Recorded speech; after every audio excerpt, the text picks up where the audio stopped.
All right, 'tis the season for holiday parties, and while it is fun to celebrate, some of the food and drink served can have an impact on pregnant or breastfeeding women. Dr. Teresa Baker in today to talk about how moms can navigate this season. Dr. Baker, of course, from Texas Tech University Health Sciences Center, the Infant Risk Center there. I think this can be a very tricky time for pregnant women and for new breastfeeding moms, right? Right. And a lot of the teaching is similar to what we teach outside of the holiday season, but it's just that you're often at cocktail parties where there's appetizer trays and drinks, and you don't know what's safe and what's not safe. So we just basically teach a very similar thing to breastfeeding and to pregnant moms. You want to, the times are gone when we're eating for two. That teaching is not done. Applicable anymore. So a typical woman in her daily life to maintain her weight should be about 2,000 kilocalories a day.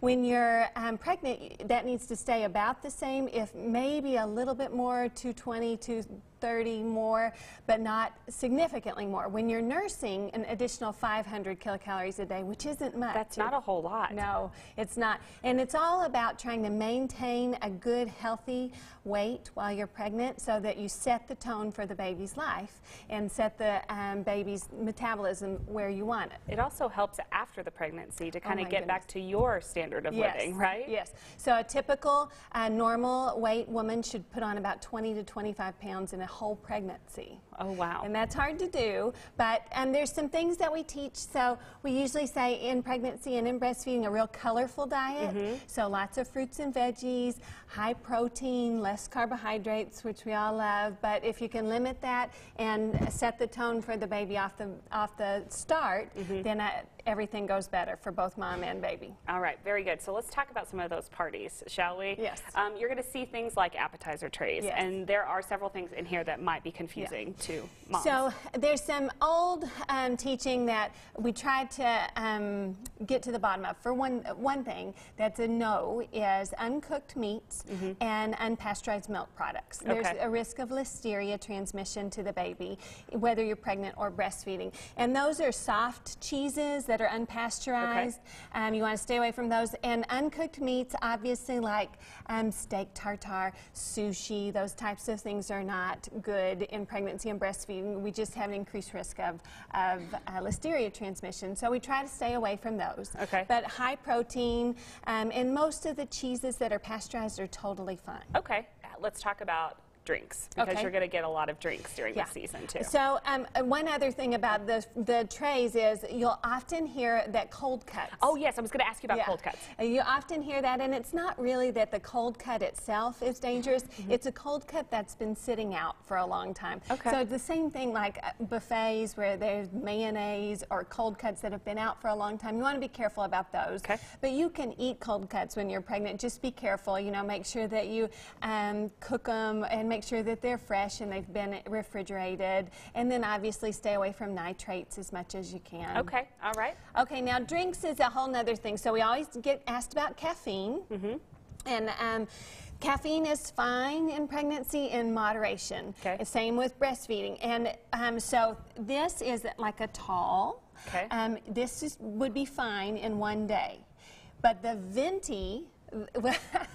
The bucket of coffee is not a good idea when you're pregnant or breastfeeding, but it's hard for most of us to live without caffeine. So if you can just limit to 1 or 300 milligrams of caffeine in a day, that's a safe number. Let's talk alcohol. Alcohol is another tricky thing. So this is, we tried to imitate 4 ounces of wine here, and that looks like a small amount, but that's about what would be allowed. We never think it's safe in pregnancy. There's never a time that we would encourage it, but if you're going to have an alcoholic beverage, limit it to 4 ounces of wine and not the solo cup of wine. And then if you're nursing, the teaching is even different. So if you've nursed the baby, and then you can have your glass of wine, and the alcohol will move into the breast milk and move out of the breast milk, and by the time the baby's ready to nurse again in 4 hours, it won't be present. There's no reason to pump and dump.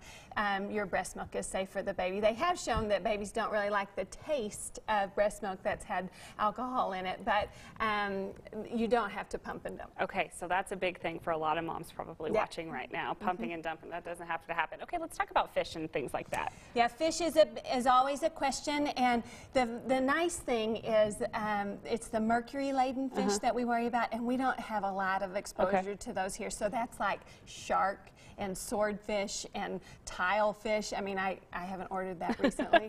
But there's these nice reference points on the CDC website so that you can go and look. But things like salmon and tilapia and things that are common, you want 2 to 3 servings a week, just like any other normal, non-pregnant human. Okay, and then you've got a great healthy cookbook as well. Yeah, there's lots of these available, but it's hard to navigate diet when you're thinking about your little one and developing. But there's this is a multicultural, so that if you like Spanish food, there's a choice, or if you're a vegan, there's choices. So there's lots of guidance out there. If you'll go to real reputable websites like ACOG and CDC, and we'll provide those for you. All right, very good advice. And if you have questions, the university's Infant Risk Center is a wonderful resource. We'd love to help. All right, very good. Thank you so much. You're welcome. And Merry Christmas to you, my friend. Likewise. Okay, coming up next, the holidays are a joyous time, but for some kids, it can bring up